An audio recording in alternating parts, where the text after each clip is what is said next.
sou Sérgio All. A marca All, ela vem de uma criatividade que eu sempre via dos filmes de criar um pseudônimo, né? Tipo James Bond, sabe? Então eu criei Sérgio All, que vem do Almeida Leonce, né? E eu nasci em 1974, sou filho de uma empregada doméstica e um metalúrgico. E vi ali naquela época a dificuldade dos meus pais em alimentar 6 bocas, né? E eu sou o terceiro filho de 6 irmãos. E como toda criança dentro da sua infância, você queria fazer o quê? Brincar, né? Jogar bola, soltar pipa.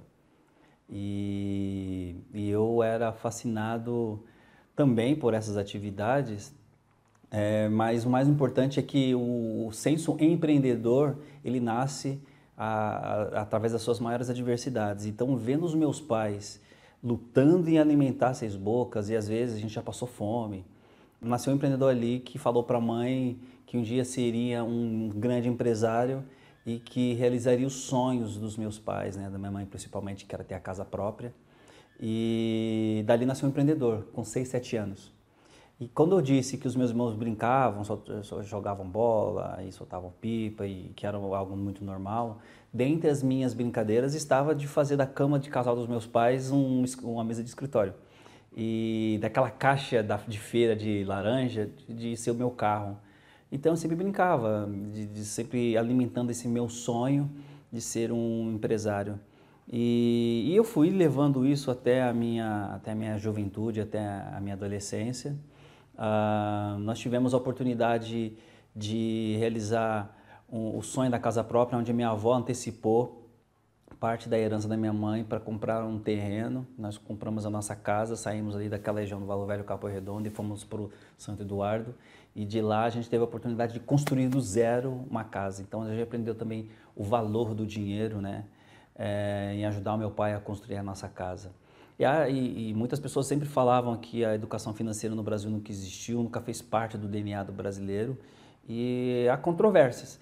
Naquela época, muitos jovens nasciam e tinham conta poupança. Aquela conta poupança que você sacava o dinheiro quando era maior de idade. Então, além de entender o valor do dinheiro e ajudar meu pai a construir a casa, a gente sabia que para conquistar isso tinha que trabalhar muito.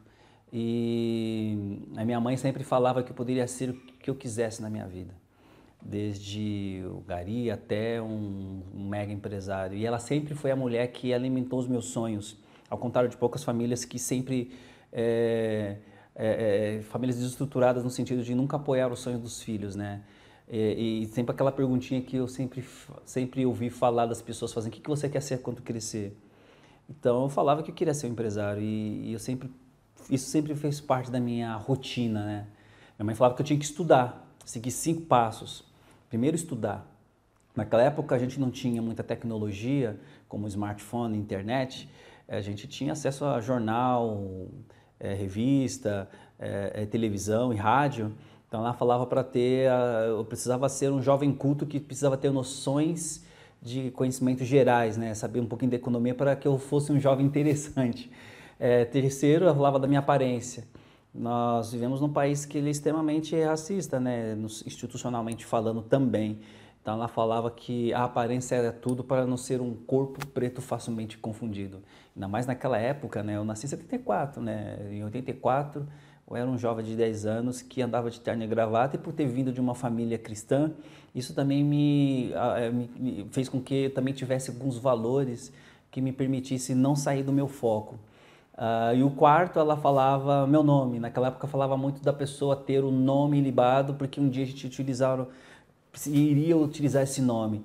E também de não sujar o nosso nome com qualquer coisa. E o quinto, racismo, né? Ela falou que esse meu sonho de ser um empresário, eu teria um desafio que é provar a minha capacidade 10 vezes ou mais. Então, levando tudo isso em consideração, uma mãe dá esses 5 passos que eu falo como 5 mandamentos a um jovem de 6, 7 anos, e eu já sabia da minha consciência social aos 10 anos, é muito importante.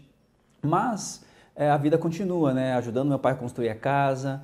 Eu consegui a oportunidade de ter um trabalho a partir dos 16 anos, onde a minha mãe me ensinou a usar o dinheiro da melhor maneira possível como educação financeira.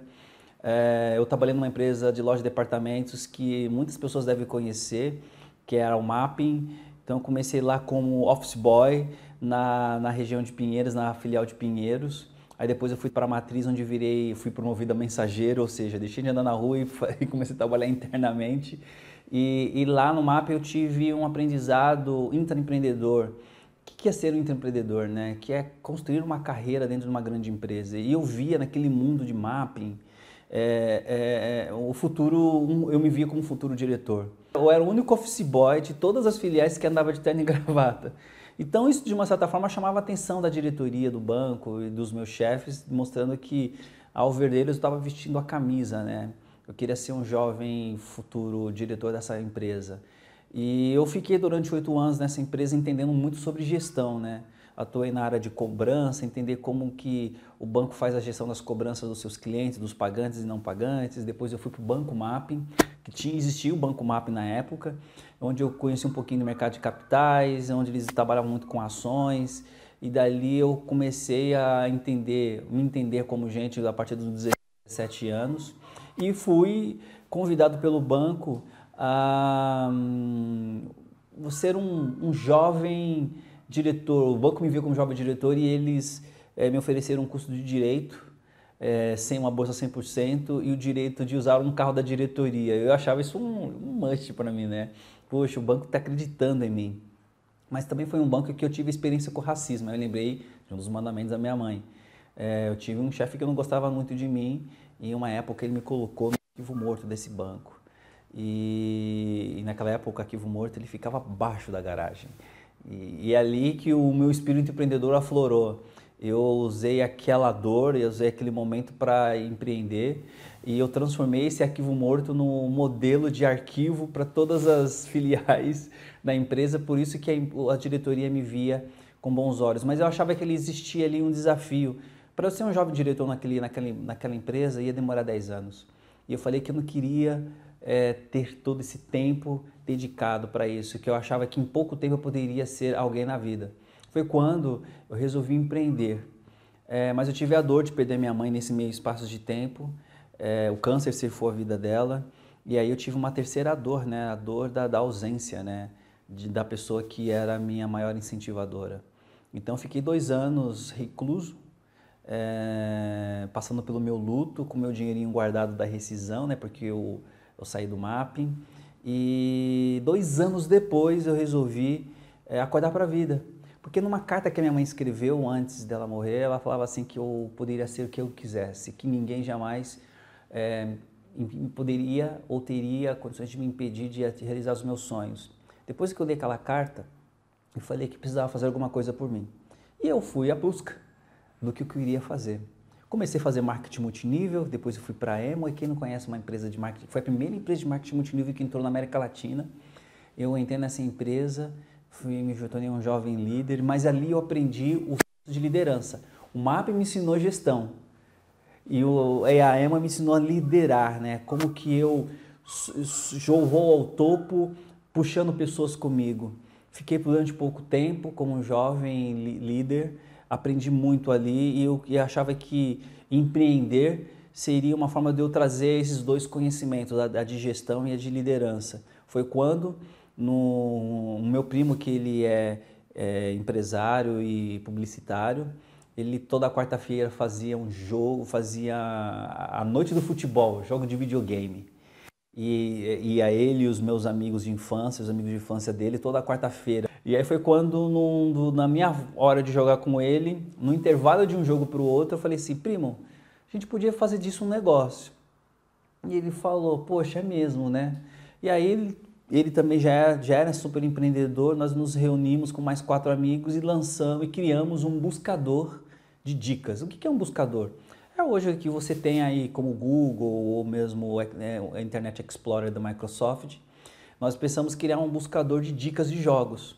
E nós trabalhamos durante muito tempo dentro de uma casa, dentro de uma comunidade, na região do Monte Azul, de São Luís. Ficamos madrugadas programando. E aí, quando falo sobre programação, por que programação? Porque nesses 2 anos que eu vivi o meu luto, eu virei autodidata.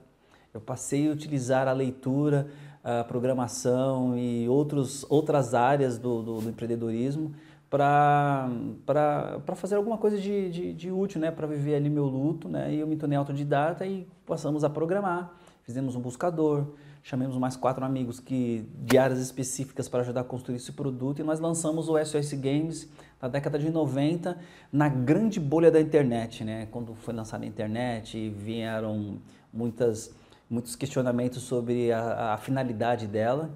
E quando o mercado brasileiro já tinha absorvido isso e fazer um site naquela época era muito caro, nós nos unimos para fazer isso de casa, dentro de casa.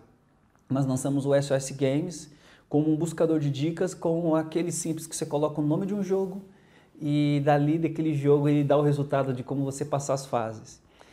E foi um trabalho feito de uma forma muito sem planejamento, né? Porque eu acho que empreender às vezes não requer tanto planejamento, requer querer fazer alguma coisa. Nós fizemos isso numa comunidade, num quarto. O resultado é que 3 anos de SOS Games, a gente chegou à marca de 30 mil clientes consumidores desse conteúdo de jogos. Nós tivemos ali mais 50 mil dicas dentro da plataforma. Passamos a chamar a atenção dos grandes fabricantes de jogos e publishers, né, de jogos no Brasil e no mundo. Passamos a representar essas empresas e passamos a ser o veículo de divulgação e disseminação disso para o mercado, a ponto de chamar a atenção de empresas como Microsoft, Electronic Arts e, por fim, a Apple, né? A Apple foi uma provocação que eu fiz porque que tinha jogos para PC e aí numa reunião na Apple, onde fui apresentar a SOS Games, eles nos convidaram a ajudar a popularizar o Mac, naquela época que já era muito elitizado, mas levaram o entretenimento como uma forma de propagar a marca Apple. E aí foi quando, entre SOS Games e ser um braço parceiro da Apple, eu entendi o que é inovação, né? O que é criatividade.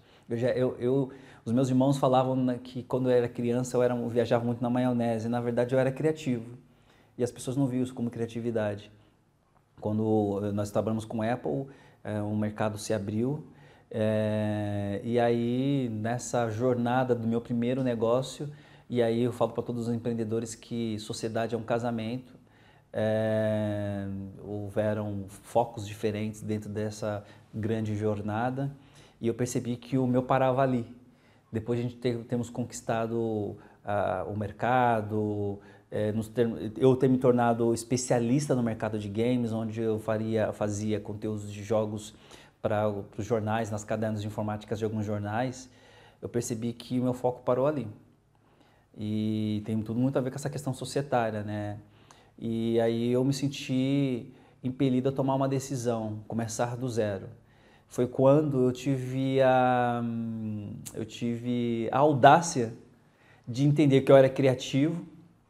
Depois que eu saí do mapa, eu montei a empresa, eu falei assim, acho que vou montar um negócio de comunicação. Eu resolvi montar a Ibits Comunicação já nos anos 2000. Eu achava que o mundo ia acabar, né? Que eu falava que nos anos 2000 o mundo ia acabar, e não acabou, então eu resolvi continuar empreendendo. E aí eu resolvi montar uma agência, e aí eu tive vários nãos ao longo da minha jornada. As pessoas olhavam para mim e falavam que não era capaz de fazer algumas coisas, né? Que eu deveria procurar um emprego mesmo, carteira assinada. Quando eu falei atuar no mercado de games, falavam que a gente não ia conseguir fazer porque isso não era o nosso mercado e o Brasil era líder de pirataria. Então eu resolvi contrapor esses questionamentos e mostrei o potencial do mercado. Quando eu resolvi ir para o mercado de comunicação, falaram que eu não era publicitário, e eu realmente não era, não tinha formação. Eu falei assim, que eu ia chamar pessoas formadas ou que fossem estagiar comigo. E eu comecei a Ibits na época como uma agência digital, né, para desenvolver sites, né, que na época sites custavam muito dinheiro. E começamos a ganhar muito dinheiro. Começou só eu a fazer o site, porque eu era autodidata, como eu falei anteriormente. Eu fiz um site para um cliente. E aí comecei a vender mais de 10 sites por mês, que naquela época custava algo em torno de 15, 20 mil reais fazer um site. E eu percebi que Sérgio sozinho empreendendo não ia dar certo. Aí eu comecei a contratar pessoas e montei um time com 10 pessoas. O resultado é que em 3 anos de Ibits, a nossa agência já estava full service, né? Uma agência que entregava desde um simples cartão até um evento. E eu fiquei por mais de 20 anos nesse mercado. E o que eu aprendi? Eu aprendi que quando eu trabalhei no Mapping, eu aprendi gestão e depois eu fui fazer marketing multinível e entendi liderança. Quando eu montei meu primeiro negócio de games, o meu papel era de vendas, então eu tinha o papel de incentivar o meu time a entregar tudo que era necessário para que pudesse vender. E aí quando montei a agência, eu peguei um pouquinho do senso do marketing multinível e eu comecei a oferecer pequenas participações para as pessoas que trabalharam comigo na parte de resultados. E é o que levou a gente a chegar a mais de 30 pessoas. E aí a gente assumir cada vez desafios, né? Quais desafios? Como eu falei na era digital, né? Fazia site. Quando o cliente queria desenvolver um material gráfico, eu falava que eu tinha que eu tinha a área gráfica. Aí ele questionava, mas você não é só de sites? Não, agora tem uma divisão gráfica. Então, a partir de cada necessidade de cada cliente, eu comecei a criar uma vertical dentro da iBits, que foi da parte de digital, parte de, na época falava fotolito, mas a parte gráfica, a área de trade marketing, depois a parte de eventos, ela virou full service. E eu fiquei por mais de 20 anos nesse mercado. E o que eu pude aprender ao longo desses mais de 20 anos é que o network ele sempre é um dos principais ingredientes para o crescimento profissional de qualquer empreendedor, de qualquer negócio. Porque 100% dos nossos clientes vieram por indicação de um bom trabalho que a gente realizou. E aí eu fiquei durante todo esse tempo assumindo desafios dentro desse negócio e construindo relações de pessoas que poderiam me levar de um ponto A ao ponto B. E isso me fez ter muitas conexões. Eu ia para as feiras, para os eventos com calhamaço de cartão de visita, para justamente tocar conexões com as grandes marcas, com diretores dessas empresas, que se tornaram também grandes clientes. E isso fez com que a iBits me trouxesse notoriedade. Por ser na época, na década de 90, final da década de 90, começo dos anos 2000, eu tinha dificuldade de encontrar pessoas pretas donas de agências, ou que estivessem trabalhando nas agências, nas áreas principais de criação de atendimento. E eu sentia muito essa carreira empreendedora muito solitária, porque eu não conseguia puxar os meus, que é uma coisa que eu aprendi no marketing multinível. Se eu estou lá em cima, eu tenho que puxar alguém. Mas a minha vida continuou, né? Lembrando muito dos mandamentos da minha mãe, quando ela falava que as pessoas duvidariam da minha capacidade, muitas pessoas duvidavam se eu era dono de agência. Duvidavam. Por usar o pseudônimo do Sérgio Ol, as pessoas esperavam um americano, né? Então, quando chegava lá, via um cara negro, eles se surpreendiam justamente quando um cara negro, dono de uma agência, atender uma grande marca. Então, eu tive que ter muita resiliência, muita paciência para entender que esses eram os meus desafios de vida. Mas o mais notável disso tudo, quando eu falo sobre o network, é que muitas pessoas me puxaram também para cima, né, para me ajudar, porque eles viam em mim meus olhos brilhando quando falava de empreender. E eu comecei a entender que empreender é importante. A comunicação é a alma do negócio, né? O marketing, a propaganda é a alma do negócio. E um ditado que eu sempre falo para os meus clientes, até mesmo mentorados ou mentorandos, é que quem não é visto não é lembrado. Então tudo que eu fazia desde a época do games, marketing multinível da agência, eu sempre procurava investir em comunicação. Eu costumava fazer propagandas e propagandas sobre os nossos trabalhos para conquistar a atenção de novos clientes. E dos meus clientes que já eram existentes, eu tinha o costume de fazer encontros, almoços com esses clientes para mostrar que a relação cliente contratante e contratado estava extrapolando a da amizade para que eles pudessem indicar novos clientes. E aí eu cheguei à marca de mais de 100 clientes dentro da agência. Mas assim, existiram vários nãos que poderiam me impedir de atingir o meu objetivo como profissional. Mas eu sempre lembrava da minha mãe que ninguém será capaz de tirar do meu sonho, porque eu sei onde eu estou, onde eu quero chegar e como eu vou chegar. Então eu sempre tive essa vontade de fazer as coisas acontecer. Entra numa das mazelas, né, do nosso sistema, que é a exclusão, né? A gente tem uma grande dificuldade, o mercado tem uma dificuldade de entender que o empreendedor preto no Brasil, ele está à margem do sistema financeiro, né? ele faz parte da grande desbancarização desse nosso país. Nós somos 56% de uma população para 51% empreendedora. Então, eu me colocava nesse lugar, porque eu achava que as pessoas precisavam me ver como um cara dono de uma agência, que chegou lá em cima por muita luta, por muito trabalho, e que todos poderiam seguir esse caminho. E lembrando muito do que a minha mãe falou sobre o meu nome, né, que eles levavam muito em consideração a questão do nome libado, ela falava que um dia ia precisar do meu nome. E nessas questões de depreciação tecnológica, eu precisava investir em equipamentos de última geração para a área de criação da agência e fui pedir para o meu gerente, da qual eu tive conta por mais de 10 anos, mais de 15 anos na época, fui pedir um empréstimo, né? E fui fazer um pitch, né? Levei todos os meus orçamentos, o porquê que eu precisava daquele empréstimo. E eu era um cliente de um banco que eu tinha toda a minha folha de pagamento, todos os meus serviços estavam ali. E eu achava que o banco era meu maior parceiro, porque quando eles pediam para eu ajudá-los a atingir as metas, eu sempre falava, olha, quando precisar de você, não vira as costas para mim. Eles sempre falavam assim, não, estamos juntos. E eu achei que esse era o momento de fazer um investimento estrutural na empresa e fui pedir crédito. O resultado foi um não, um sonoro não. E esse não me fez fazer aquelas perguntas de criança. Por quê? E o gerente, geralmente, quando ele te faz uma negativa de crédito, ele dá algum motivo. Ou seu problema de score, ou alguma restrição que aparece no sistema que te impediria de ter acesso a esse crédito. Pois bem, eu tinha um ótimo score, eu tinha garantias reais e eu estava apto ao crédito. Ele simplesmente falou que não podia me emprestar o dinheiro. E aí, como criança, perguntei, mas por que você não pode me emprestar o dinheiro? Eu estava procurando da boca dele uma resposta lógica. Ele falou assim, vamos conversar daqui a 30 dias? Eu disse, não, daqui a 30 dias o meu negócio pode quebrar. Eu preciso negociar isso agora.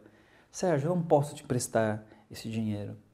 E aí eu comecei a me colocar no lugar desses empreendedores que estão à margem do sistema.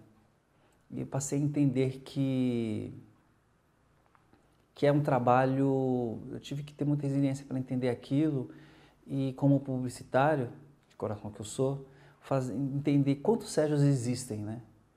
Porque existem os Sérgios que estão numa situação muito boa financeiramente, que tem o seu crédito negado pela sua cor, ou até mesmo pelo seu CEP. E também tem uma grande maioria de Sérgios que, por uma simples restrição, sequer consegue abrir uma conta no banco, e que não me provocou. E aí, eu lembro como se fosse ontem. Quando ele me falou não e ele não deu nenhuma resposta, eu disse assim, tá bom, eu vou abrir um banco por causa disso. Mas eu falei de uma forma muito sarcástica, porque eu estava com muita raiva naquela hora. E essa provocação de entender quantos Sérgios existem levou a fazer uma das maiores incursões na minha vida, que é entender mercado financeiro. Mas eu continuei, depois daquele não, 15 anos atendendo no mercado. Foi quando eu comecei a atender empresas do mercado financeiro. E inclusive uma empresa que estava querendo lançar uma bandeira de cartão na época. E aí eu comecei a me relacionar com essa empresa como cliente. E eu comecei a conhecer, dentro dos processos de construção de marca, quais eram os parceiros institucionais e legais e regulatórios, né? Para empresas que atuam nessa área de segmento do mercado financeiro, e eu não vi que o mercado, eu não entendi que o universo estava conspirando a favor. Essa empresa deu errado, e depois, por esse mesmo relacionamento, vem um outro cliente de mercado financeiro pedindo uma ajuda para atender numa necessidade de network, para eu chegar num cliente, num banco que ele não estava conseguindo. Eu falei assim para ele, bom, que não tem network, não tem nada, vou ver o que eu consigo para você. E uma semana eu conectei ele com esse banco e aí ele fez uma proposta. Sérgio, tá a fim de ganhar um dinheiro comigo? Eu falei assim, um pouquinho de dinheiro a mais nunca é demais. Foi quando eu comecei a atuar no mercado financeiro de uma forma muito indireta. Comecei a ser o relacionamento dele com o banco que eu indiquei. E o universo estava conspirando a favor. Aí, em 2008, eu resolvi fazer uma imersão no mercado financeiro. Quando o superintendente desse banco, num café da manhã em Brasília, eu falei para ele, cara, eu sou empreendedor, lutei pra caramba para conquistar a minha posição, mas você sabe qual é a frustração de receber um não quando você tem um crédito pré-aprovado? Olha aqui o tanto de pessoas que recebem esse não. Eu mostrei os dados de mercado para eles. Poxa, queria muito construir um produto financeiro dentro da minha agência para atender essa grande demanda. E ele falou assim, vou te ajudar. Quando você for a São Paulo, procure fulano de tal da área de produtos e veja qual produto se adequa. Pois bem, eu estou falando de 2008, né? 2008 eu fiz justamente essa imersão no mercado financeiro, mais atuando no mercado publicitário porque eu tenho que pagar boleto. Eu comecei a entender como que o mercado financeiro funciona e aí entendendo as dores com base nos dados que eu passei para esse superintendente de banco, eu pensava que era importante eu me relacionar melhor com esse público. Foi quando, nesse ano de 2008, acho que um ano depois, eu resolvi criar um segundo CNPJ e eu fui criar a Afrobusiness. A Afrobusiness ela foi criada como uma entidade com o objetivo de construir o network entre afroempreendedores no nosso país, para entender quem são, onde estão, quais são as maiores dores, e também com o intuito de oferecer ferramentas para que eles pudessem empreender de forma mais profissional, como trazer ferramentas de marketing digital, relacionamento de ferramentas com as principais redes sociais, e também mentorias, né? e eventos de rodadas de negócios. O resultado disso é que a gente entendeu a grande dor desse público e nós tivemos 9.000 associados, né? Chegamos hoje a 9.000 associados. E a minha maior provocação é que quando eu estava fazendo a incursão no mercado financeiro de entender o produto, na época do Traveler Check, estava sendo substituído por cartão pré-pago, eu vi os cartões euro, dólar, ien, e eu falei assim, se eu podia fazer isso em reais. Ele falou que podia, fizemos um teste, fui lá na casa de câmbio, coloquei uma recarga e deu certo, comecei a pivotar um modelo de negócio e que deu muito certo e falei assim, mas esse é o produto que a gente precisa para bancarizar e dar oportunidade às pessoas terem a relação com o dinheiro. O banco foi comprado, infelizmente, né? Infelizmente também para eles, mas esse network que eu tinha construído nessa incursão no mercado financeiro, fez com que eu me relacionasse também com outras instituições. E aí, na época, um banco falou assim, olha, tem um banco que a gente acabou de comprar e é uma participação, esse é um produto lá, acho que faz total sentido eles me conectaram com esse outro banco. E aí eu peguei todas as ideias, tudo que eu fiz, levei o modelo do cartão que eu já estava transacionando e aí a gente começou a redesenhar esse novo modelo. E o mais importante disso tudo é que isso foi me dando bagagem e conhecimento sobre o ponto de vista de mercado financeiro, de produtos financeiros. Mas em contrapartida, do lado da instituição, da ONG, da Afrobusiness, a gente estava construindo muitos dados, muitos números a partir da dor dos nossos empreendedores, né? Hoje a Afrobusiness, atualmente, ela faz um trabalho muito interessante que é preparar esses empreendedores, esses fornecedores pretos, para atender cadeias de fornecimento de grandes empresas. Que o sonho de um empreendedor é prestar serviço para uma grande empresa. Então a gente conseguiu construir uma narrativa e começamos a provocar o mercado das empresas com o intuito delas começarem a contratar produtos e serviços desses profissionais. E isso é diversidade. Então, o que me provocou depois dessas oportunidades? Poxa, depois, mesmo assim, ele vai ter um problema com a instituição, com a restrição dele, não abrir uma conta, muitos utilizavam a conta poupança. Então, eu falei para o nosso time, a gente precisa lançar um produto financeiro, um banco nosso. E tudo que eu fui aprendendo de mercado financeiro foram coisas que foram me dando conhecimento de base de como estruturar um produto. E pasmem, eu falei que fiz em 2008 essa imersão. Eu fui lançar Conta Black em 2017. O mercado das instituições já estava muito mais maduro, as novas realidades das das tecnologias. As fintechs começaram a surgir para redemocratizar o acesso a serviços através do transporte, depois da alimentação. Eu achava que isso um dia chegaria no mundo financeiro e chegou, com as primeiras fintechs da área de crédito, depois os primeiros bancos digitais.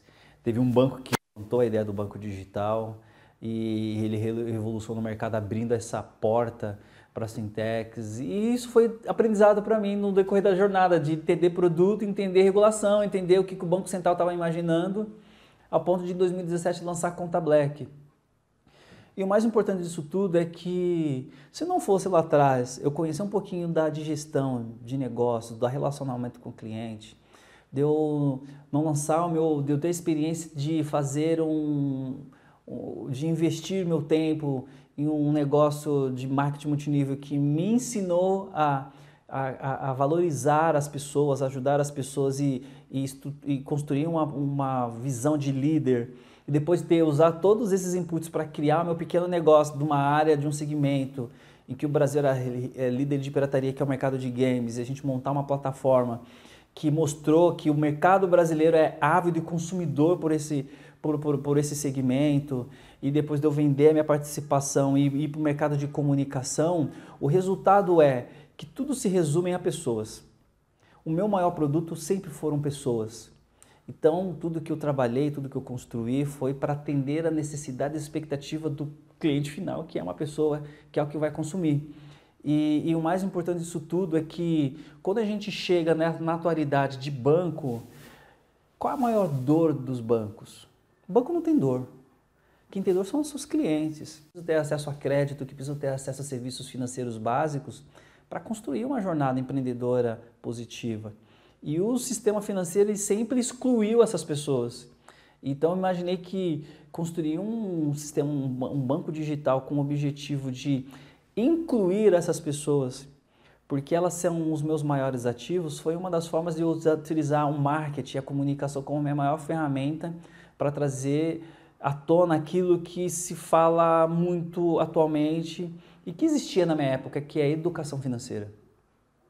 Quando eu falo de educação financeira, eu falo de trazer de uma forma muito simples o que é, como que a pessoa, como esse empreendedor entende o uso do dinheiro, o uso consciente do dinheiro e se relaciona com ele. E o mais importante, a educação financeira ela também é inclusiva.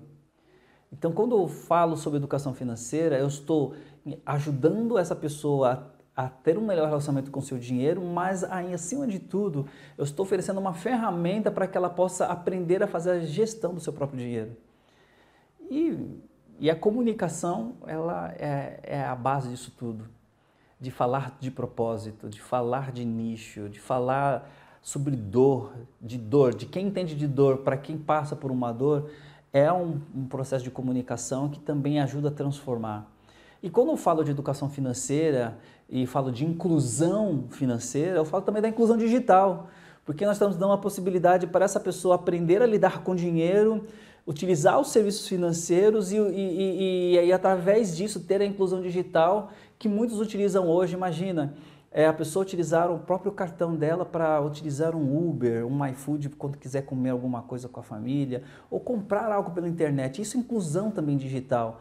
Em muitas partes, muito desse público que estava excluído do sistema financeiro não tinha essa experiência.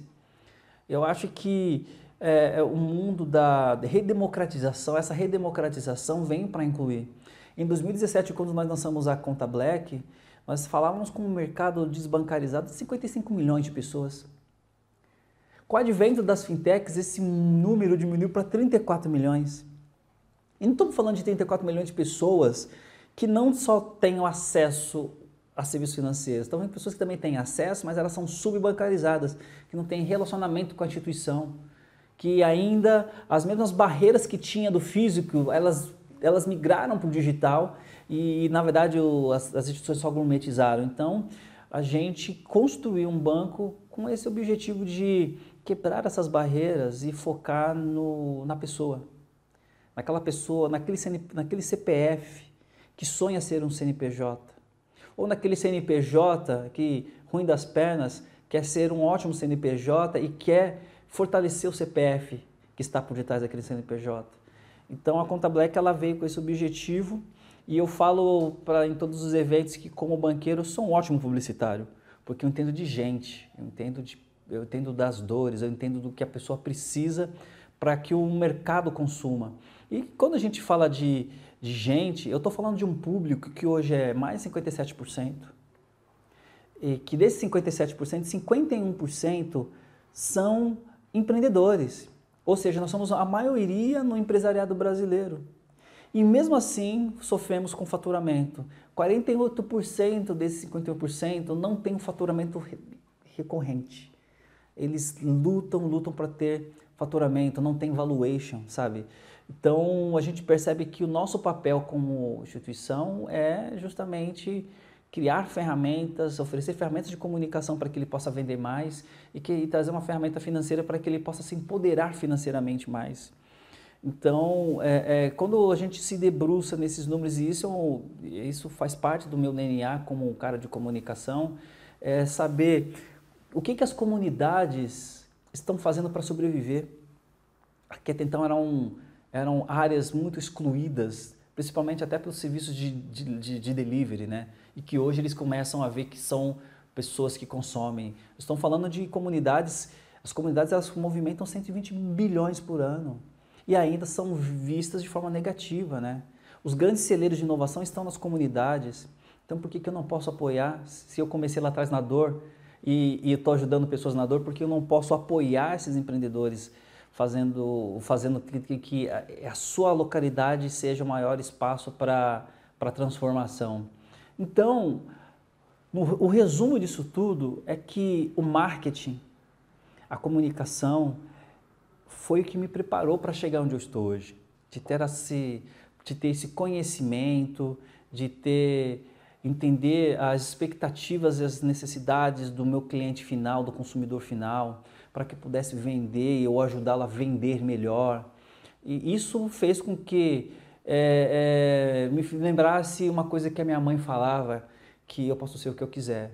E o dia que eu bati na mesa do cliente e falei que abriu um banco e o universo conspirou a favor, em 2017 eu lanço a Conta Black como um banco digital, acima de um hub de serviços financeiros, plugados a uma conta digital, que está evoluindo ao longo da sua jornada. Viajei para os Estados Unidos agora recentemente, para apresentar o nosso case. E o mais importante disso tudo é que eu volto dos Estados Unidos com a prova de que nós estamos no caminho certo e que esse modelo de negócio pode ser replicado para outros países. Então, nosso trabalho continua. Crescer, sem perder a essência, comunicar cada vez mais com o meu cliente para que ele possa ter mais informações e possa tomar a decisão do qual caminho ele quer seguir, para que a gente possa ser o parceiro ideal dele no dia a dia dele e mostrar que o crédito não é o seu maior inimigo, pode ser o seu aliado, desde que ele tenha educação financeira, entenda que ter acesso a crédito depende de um único ingrediente importante, que é a qualificação. Como eu me qualifico para ter acesso a crédito? Como os outros nunca se preocuparam em oferecer isso, nós estamos justamente com essa cartilha para ajudar os empreendedores. E esse é o meu maior orgulho. Gosto do que faço.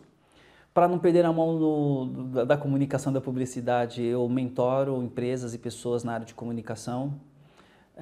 Também mentoro empreendedores e principalmente startups, quando se trata de finanças e de comunicação, para eles lançarem os seus pequenos negócios, as suas ideias revolucionárias.